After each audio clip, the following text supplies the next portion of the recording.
வணக்கம் நண்பர்களே. 60 வயதில் கூட முகத்தில் சுருக்கம் இல்லாமல், முடி உதிராமல், மூட்டு வலி இல்லாமல், உடல் சோர்வு இல்லாமல், மனசு நல்ல இளமையோடு இருக்கணும்னு ஆசையாக இருக்கா? அதுக்காக தாங்க இன்றைக்கி நம்ம ஒன்று பார்க்க போகிறோம். அதாவது இதுக்கு நீங்கள் காஸ்ட்லியான டேப்லெட்ஸோ இல்லை காஸ்ட்லியான மருந்து மாத்திரையோ இல்லை உணவுகளோ உங்களுக்கு தேவையில்லை. நிறைய சப்ளிமெண்ட்ஸும் உங்களுக்கு தேவையில்லை. ஆனால் நம்ம வீட்டில் நம்மளுடைய சமையல் அறையில் இருக்கக்கூடிய 5 சாதாரண பொருட்களை தான் நம்ம பார்க்க போகிறோம். இந்த 5 சாதாரண பொருட்கள் உங்களுக்கு எப்படி உதவ போகுது அப்படிங்கிறதையும், இதை இரவில் ஊற வச்சு காலையில் வெறும் வயிற்றில் நம்ம சாப்பிட்டோம்னா அந்த 5 பொருட்கள் சாப்பிடும்போது உங்கள் உடலுக்குள்ளே நடக்கக்கூடிய மாற்றங்களை நீங்களே உணர ஆரம்பிப்பீங்க. ஸோ உங்கள் உடலில் நடக்கக்கூடிய மாற்றங்களை என்னங்கிறதையும் இந்த வீடியோ கடைசி வரைக்கும் பாருங்கள், ஸ்கிப் பண்ணாமல் பாருங்கள். உங்களுக்கு கண்டிப்பாக இந்த வீடியோ உதவும். எப்படி ஊற வைக்கணும், இது யாரெல்லாம் சாப்பிடணும், யாரெல்லாம் சாப்பிடக்கூடாது, எவ்வளவு நாளுக்குள்ள உங்களுக்கு ரிசல்ட் கிடைக்கும் அப்படிங்கிற முழு விவரத்தையும் இந்த ஒரு வீடியோவில் பார்க்க போகிறோம். ஸோ இந்த வீடியோவை ஸ்கிப் பண்ணாமல் பாருங்கள். கண்டிப்பாக உங்களுக்கு பயனுள்ளதாக இருக்கும். உங்களுடைய ஆரோக்கியம் கூட செய்யும். முதல்ல அந்த 5 பொருட்கள் என்னங்கிறத பார்த்துடலாம். அதுக்கு நம்மளுக்கு தேவையான பொருட்கள் பாதாம் தாங்க. பாதாம் 4 எண்ணிக்கை நீங்கள் எடுத்துக்கிறணும். அடுத்து கசகசா 1 டீஸ்பூன் எடுத்துக்கிறணும். அடுத்து வெந்தயம்ங்க, வெந்தயமும் 1 டீஸ்பூன் எடுத்துக்கிறணும். அடுத்து கிஸ்மிஸ், அதாவது இது என்ன சொல்லுவோம்னா ட்ரைட் கிரேப்ஸ் அப்படின்னு நம்ம சொல்லுவோம். இதை நம்ம 6ல் இருந்து 8 வரைக்கும் நம்ம எடுத்துக்கலாம். அதுக்கப்புறம் கொண்டக்கடலை அது கருப்பாக இருந்தாலும் சரி இல்லை வெள்ளையா இருந்தாலும் சரி, ஒரு கைப்பிடி அளவு நீங்கள் எடுத்துக்கிறங்க. இது எல்லாத்தையுமே ஒரே கிண்ணத்தில் தண்ணியில் ஊற வைக்கணுங்க. இதை எப்படி ஊற வைக்கணும்னா, நைட்டு நம்ம தூங்க போகிறதுக்கு முன்னாடி ஒரு கிளாஸ் எடுத்து அந்த கிளாஸில் தண்ணியை ஊற்றிட்டு நம்ம குடிக்கிற தண்ணியாக ஊற்றுங்க. நல்லா குடிக்கிற தண்ணியில் இந்த 5 பொருட்களையுமே அதில் போட்டு இது குறைந்தது 8 மணி நேரமாவது ஊறணும். அப்படி 8 மணி நேரம் ஊறும் பொழுது தான் நல்லா ஊறி இருக்கும். ஸோ இதை நீங்கள் ஃப்ரிட்ஜில் வைக்கிறதோ இல்லை சுடு தண்ணியை ஊற்றி ஊற வைக்கிறதோ அப்படிலாம் செய்யக்கூடாது. நம்ம சாதாரணமாக குடிக்கிறோம்ல பச்சை தண்ணி, அந்த தண்ணியை ஊற்றி ஊற வைங்க. இதை நீங்கள் எப்படி சாப்பிட்ணும்னா, காலையில் எந்திரிச்ச உடனேயே வெறும் வயிற்றில் சாப்பிட்டா தான் உங்களுக்கு நல்ல ஆரோக்கியம் கிடைக்கும். முதல்ல ஊறி இருக்கிற அந்த தண்ணீரை நீங்கள் குடிச்சிருங்க. ஏன்னா அதில் சத்துக்கள் எல்லாமே இறங்கியிருக்கும். ஊற அந்த தண்ணியில் சத்துக்கள் இறங்கியிருக்கும். ஸோ அந்த தண்ணியை கீழே ஊற்றிடாதியா. அதனால தான் நான் நல்ல தண்ணியை ஊற்ற சொல்கிறேன். நல்ல தண்ணியை ஊற்றி ஊற வச்சுட்டு அந்த தண்ணியை குடிச்சிருங்க. அதுக்கப்புறம் அந்த 5 பொருட்களையுமே மெதுவாக நல்லா மென்று சாப்பிடுங்க. ஸோ இது சாப்பிட்டதுக்கு அப்புறம் நீங்கள் உடனே வேறு எந்த பொருட்களையுமே சாப்பிடக்கூடாது. முக்கியமாக காஃபி, டீ குடிக்கவே கூடாது. இது சாப்பிட்டு ஒரு 20 நிமிஷம் இல்லைன்னா 30 நிமிஷம், முடிஞ்ச அளவுக்கு அரை மணி நேரம் சென்று கூட நீங்கள் உங்களுடைய காஃபியோ டீயோ நீங்கள் குடிக்கலாம். இதை சாப்பிட்ட உடனே குடிக்காதீங்க.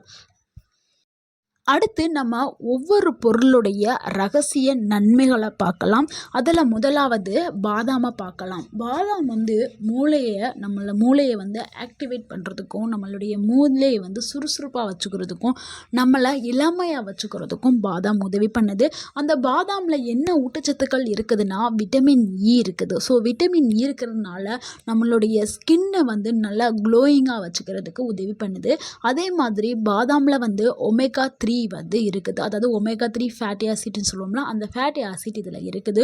ஸோ நம்மளுடைய மூளையை, நம்மளுடைய பிரெயினை நல்லா ஷார்பன் பண்ணுறதுக்கு உதவி பண்ணுது. அதாவது நம்மளுக்கு அந்த நினைவாற்றல் இருக்குல்ல, அந்த கான்சன்ட்ரேஷன் பவர், இதை அதிகரிக்கிறதுக்கு பாதாம் உதவி பண்ணுது. ஸோ அதே மாதிரி இதில் ஆன்டி ஆக்சிடென்ட்டுகள் இருக்குது. ஸோ ஆன்டி ஆக்சிடென்ட்டுகள் என்ன பண்ணும், நம்மளுடைய அந்த முதுமையை ஸ்லோ பண்ணுறதுக்கு, முதுமையை தடுக்கிறதுக்கு இந்த பாதாம் உதவி பண்ணும். நம்மளுடைய ஸ்கின்னை நல்லா ஹெல்த்தியாக வச்சுக்கிறதுக்கும், நம்மளை நினைவாற்றலை அதிகப்படுத்துறதுக்கும் இது உதவி பண்ணுது. ஸோ 60 வயதில் இருக்கிறவங்க கண்டிப்பாக நம்ம பாதாமை எடுத்துக்கிறணும். ஏன்னா அவங்களுக்கு நிறைய மறதி இருக்கும். அதே மாதிரி கண் பார்வையை தெளிவாக வச்சுக்கிறதுக்கும், முகத்தில் ஒரு ஒளிர்வு தெரிகிறதுக்கும் இது ரொம்ப பயனுள்ளது.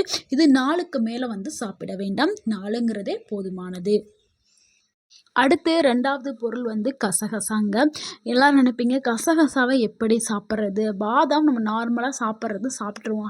கசகசாவை எப்படி சாப்பிட்றது? கசகசா ரொம்ப ரொம்ப நல்லதுங்க. இது நம்மளுடைய தூக்கத்தை நல்லா கொடுக்கக்கூடும். நல்ல தூக்கம் உங்களுக்கு வேணும், எந்த ஒரு டிஸ்டர்பன்ஸுமே இல்லாமல் நான் நல்லா தூங்கணும் அப்படின்னா கசகசாவை நீங்கள் கண்டிப்பாக சாப்பிட்டாகணும். அதே மாதிரி ஹார்மோன்களுக்கு வந்து ரொம்ப சிறந்தது. அதாவது ஹார்மோன் பிரச்சனையை சரி பண்ணக்கூடியது இந்த கசகசா. ஏன்னா கசகசாவை அதனால தான் நம்ம நான்வெஜ் சமைக்கும் போதெல்லாம் சேர்ப்போம். நிறைய பேர் வந்து நான்வெஜ்ஜில் நிறையாவே சேர்ப்பாங்க கசகசாவை. இதில் வந்து கால்சியம் இருக்குது கசகசாவில். கசகசா வந்து எலும்பு வலிமைக்கு வந்து ஒரு சிறந்த உணவு அப்படின்னு சொல்லலாம். அதே மாதிரி இதில் மெக்னீஷியம் இருக்கிறதுனால நல்ல தூக்கத்தை கொடுக்கக்கூடியது. அப்புறம் இந்த ஸ்ட்ரெஸ்ஸை வந்து கண்ட்ரோல் பண்ணுறதுக்கு கசகசா ரொம்ப பெரிதும் உதவியாக இருக்குது. நிறைய பேருக்கு வந்து இப்போ மன அழுத்தத்துக்குள்ளே தள்ளப்படுறாங்க. அது ஆண்களாக இருந்தாலும் சரி, பெண்களாக இருந்தாலும் சரி. சின்ன குழந்தைகள் கூட சொல்ல ஆரம்பிச்சிருவாங்க, எனக்கு ரொம்ப ஸ்ட்ரெஸ்ஸாக இருக்குது அப்படின்னு சொல்கிறாங்க. அந்த அளவுக்கு இந்த காலகட்டம் வந்து மாறிடுச்சு. ஸோ அந்த கசகசாவை நீ எடுக்கும் பொழுது அந்த ஸ்ட்ரெஸ் வந்து கண்ட்ரோலில் இருக்கிறதுக்கு இது உதவி பண்ணும். முக்கியமாக பெண்களுக்கு அந்த ஹார்மோன்களை வந்து பேலன்ஸ் பண்ணுறதுக்கு உதவி பண்ணுது. அந்த மெனோபாஸ் டைமில் வந்து வரக்கூடிய அந்த சிம்டம்ஸை குறைக்கிறதுக்கும், அந்த டைமில் வரக்கூடிய ஸ்ட்ரெஸ்ஸை குறைக்கிறதுக்கும் இது கசகசா உதவி பண்ணுது. இரவில் நல்ல தூக்கத்தை கொடுக்கும். ஸோ அது மாதிரி ஆன்டி ஏஜிங் ப்ராப்பர்ட்டியும். அடுத்து நம்ம 3வதாக பார்க்கக்கூடிய பொருள் என்னென்னா அதுதாங்க வெந்தயம். வெந்தயம் வந்து உடலை வந்து சுத்தம் செய்கிறதுக்கு உதவி பண்ணக்கூடிய ஒரு சீடு தாங்க வெந்தயம். அதுவும் முக்கியமாக வயதானவர்களுக்கு மலச்சிக்கல் ப்ராப்ளம் இருக்கும். ஸோ அந்த மலச்சிக்கலுக்கு ஒரு தீர்வு அப்படின்னா அது வெந்தயம் தான். ஏன்னா வெந்தயத்தில் நிறைய ஃபைபர்ஸ் வந்து இருக்குது. அதே மாதிரி சர்க்கரை, நிறைய பேருக்கு சர்க்கரை வியாதி இருக்கும், அதாவது சுகர். இந்த சுகரை வந்து கண்ட்ரோலில் வச்சுக்கிறதுக்கு வெந்தயம் வந்து ஒரு சூப்பரான மருந்தாக செயல்படுது. அந்த பிளட் சுகரை வந்து கண்ட்ரோல் பண்ணுறதுக்கும், அதே மாதிரி இந்த அடி வயிற்றில் இருக்கக்கூடிய அந்த ஃபேட்டை வந்து குறைக்கிறதுக்கும் உதவி பண்ணுது. ஸோ நிறைய பெண்களுக்கு இந்த பிரசவம் ஆனதுக்கு அப்புறம் வரக்கூடிய அடிவயிறு தொப்பையை குறைக்கிறதுக்கு வெந்தயம் ஒரு சூப்பரான ஒரு உணவாக இருக்குது. நம்மளுடைய குடலை சுத்தமாக வச்சுக்கிறதுக்கு உதவி பண்ணும். ஸோ குடல் வந்து சுத்தமாயிருச்சுன்னா ஆட்டோமேட்டிக்காக நம்ம உடல் வந்து நல்லா ஃப்ரெஷ்ஷாக ஆயிரும். நம்மளுடைய முகமே நல்லா பளிச்சுன்னு ஆயிரும். நம்மளுடைய முகம் வந்து தானாகவே க்ளீன் ஆயிரும். நம்ம குடலுக்குள்ள அழுக்குகள், அந்த கழிவுகள் தேங்கி இருக்க நம்ம மூஞ்சி வந்து ரொம்ப டல்லாக இருக்கும், முகப்பருக்கள் வரும். ஸோ நம்ம குடல் சுத்தமாயிருச்சுன்னா நம்மளுடைய முகம் வந்து நல்லா ஃப்ரெஷ் ஆயிரும். அந்த கட்ஸ் எல்லாமே க்ளீன் ஆயிரும். ஸோ நம்ம யூத்தாக மெயின்டைன் பண்ணுறதுக்கு இது உதவி பண்ணணும். 4வதாக பார்க்கக்கூடிய பொருள் என்னென்னா கிஸ்மிஸ் தாங்க. இது பொங்கலில் நம்ம ஆட் பண்ணக்கூடிய ஒரு பொருள் தான். இதை நார்மலாக எல்லாருமே வந்து அப்படியே டைரெக்டாக சாப்பிடுவோம். இதை ஊற வச்சு சாப்பிட்டோம்னா நம்மளுக்கு நல்ல ஆரோக்கியம் வந்து கிடைக்கும். இதில் என்ன நன்மைகள் இருக்குதுன்னா, இது வந்து நம்மளுடைய ரத்தத்தை வந்து அதிகரிக்கிற தன்மை இந்த கிஸ்மிஸ்க்கு இருக்குது. நம்மளுக்கு உடலுக்கு சக்திகளை கொடுக்கக்கூடியது, பல மடங்கு சக்திகளை கொடுக்கக்கூடியது. இதில் இருக்கக்கூடிய ஊட்டச்சத்துக்கள் என்னென்னா இரும்பு சத்து அதிகமாக இருக்குது. அதனால வந்து ஹச்பி லெவல் அதிகரிக்கிறதுக்கு உதவி பண்ணுது. ஏன்னா நிறைய பெண்களுக்கு, அதாவது கர்ப்பிணி பெண்களுக்கு வந்து ஹீமோகுளோபின் குறைபாடு வந்து இருக்கும். ஸோ அவங்கெல்லாம் இந்த பொருட்களை சாப்பிடும் பொழுது ஹீமோகுளோபின் வந்து அதிகரிச்சிடும். அதே மாதிரி இதில் வந்து நேச்சுரல் இயற்கையான சுகர் வந்து இதில் இருக்குது. ஸோ உடனடியாக நம்மளுக்கு ஒரு எனர்ஜியை கொடுக்கக்கூடியது இந்த கிஸ்மிஸ் பழம். அடுத்து வந்து ட்ரை ஸ்கின், அதாவது ஸ்கின் ரொம்ப ட்ரையாக இருக்கும் சில பேருக்குலாம். அந்த ட்ரைனஸ் எல்லாத்தையுமே குறைக்கிறதுக்கு இந்த கிஸ்மிஸ் வந்து உதவி பண்ணும். அப்புறம் காலையில் எந்திரிக்கும் போதே ஒரு சோர்வு ஏற்படும். ஸோ அந்த சோர்வு, மயக்கம், தலை சுற்றுதல் இதெல்லாமே இருந்துச்சுன்னா நீங்கள் கிஸ்மிஸை எடுத்துகிட்டு வந்தீங்கன்னா உங்களுக்கு எல்லா ப்ராப்ளமுமே சரியாயிரும். இப்போ நிறைய பேருக்கு ரத்த சோகைன்னு சொல்லக்கூடிய அனிமியா வந்து நிறையா பேருக்கு வருது. ஸோ இந்த அனிமியா இருக்கும் பொழுது தான் தலை சுற்றுதல், மயக்கம் இது எல்லாமே வரும். ஸோ அதை எல்லாத்தையுமே சரி பண்ணுற தன்மை கிஸ்மிஸ்க்கு இருக்குது. அதாவது ரத்தத்தை அதிகப்படுத்துறதுனால இந்த அனிமியா வந்து சரியாக்கப்படும். அடுத்து நம்ம 5வதாக பார்க்கக்கூடிய ஒரு சூப்பரான உணவு என்னென்னா கொண்டக்கடலை தாங்க. இது எல்லாருக்குமே ரொம்ப பிடிச்சது. இது நம்ம அவிச்சு சுண்டலாக நம்ம சாப்பிடுவோம்.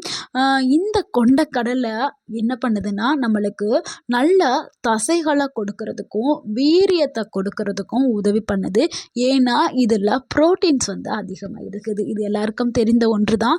பிளான்ட் பேஸ்டு ப்ரோட்டீன்ஸ் வந்து அதிக அளவில் இருக்கிறது கொண்டைப்பயிரில் தான் இருக்குது.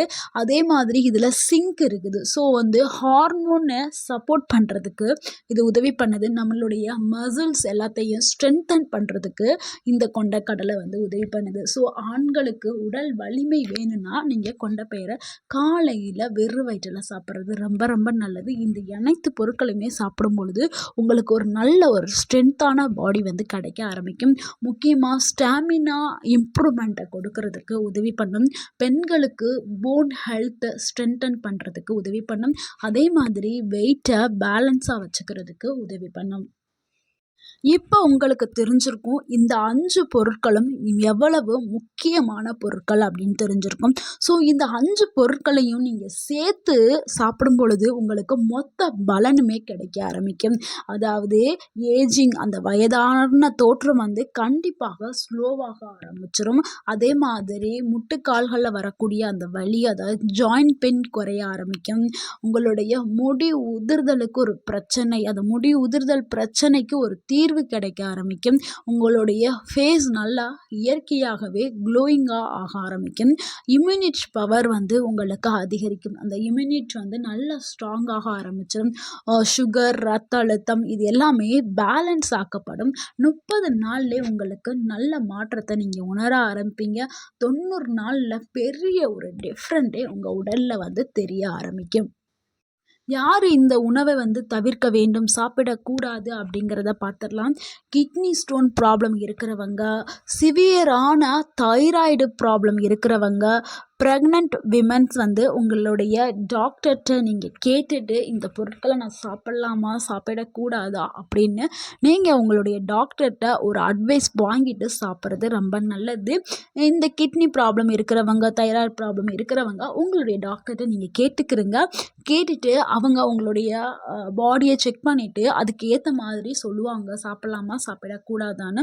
அதே மாதிரி சர்க்கரை நோயாளிகள் கிஸ்மிஸ் சேர்க்கறதுனால நீங்களும் உங்கள் டாக்டர்கிட்ட வந்து கேட்குறது ரொம்ப நல்லது. ஏன்னா கிஸ்மிஸ் பழத்தில் நேச்சுரலான சுகர் இருக்குது. நம்ம வந்து ஏன்னா உங்களுடைய பாடியில் எவ்வளோ சுகர் இருக்குதுன்னு நம்மளுக்கு தெரியாதுல்ல. ஸோ நீங்கள் உங்களுடைய பாடியை செக் பண்ணிவிட்டு நீங்கள் எடுத்துக்கலாமா வேணாமா அப்படின்னு நீங்கள் கேட்டுட்டு சாப்பிட்றது, உங்களுடைய டாக்டர்கிட்ட கேட்டுட்டு சாப்பிட்றது ரொம்ப ரொம்ப நல்லது. எவ்வளவு நாள் சாப்பிடணும் அப்படிங்கிறது ரொம்ப ரொம்ப முக்கியம். நீங்கள் குறைந்தது 3 மாதமாவது நீங்கள் தொடர்ந்து சாப்பிட்டுட்டு வந்தீங்கன்னா உங்களுக்கு ஒரு பெஸ்ட்டான ரிசல்ட் வந்து கிடைக்காம ஆரம்பிக்கும். அதாவது வாரத்தில் 5 நாள் நீங்கள் சாப்பிட்டுட்டு இதை வந்து கண்டினியூவாக நீங்கள் 3 மாதம் வந்து தொடர்ந்து எடுத்துக்கிட்டிங்கன்னா கண்டிப்பாக உங்களுக்கு ஒரு பெஸ்ட்டான ரிசல்ட் வந்து கிடைக்க ஆரம்பிக்கும். நண்பர்களே, 60 வயதுலையும் 20 வயது போல் இருக்கிறதுக்கு பணம் தேவையில்லை. நீங்கள் ஒழுக்கமான பழக்க வழக்கம் தான் ரொம்ப ரொம்ப முக்கியம். நீங்கள் இந்த பழக்கத்தை நீங்கள் ஃபாலோ பண்ணிட்டு வந்தீங்கன்னா 60லேயும் 20 போல் இருக்கலாம். ஸோ இந்த வீடியோ உங்களுக்கு பயனுள்ளதாக இருந்திருக்கும்னு நினைக்கிறேன். இருந்திருந்தால் இந்த வீடியோவுக்கு ஒரு லைக் பண்ணுங்கள். இந்த வீடியோவை உங்களுடைய ஃப்ரெண்ட்ஸ் அண்ட் ஃபேமிலிக்கு ஷேர் பண்ணுங்கள். மறக்காமல் எங்கள் சேனலை சப்ஸ்கிரைப் பண்ணுங்கள். எங்களுக்கு சப்போர்ட் பண்ணுங்கள், கமெண்ட் பண்ணுங்கள். Thank you for watching.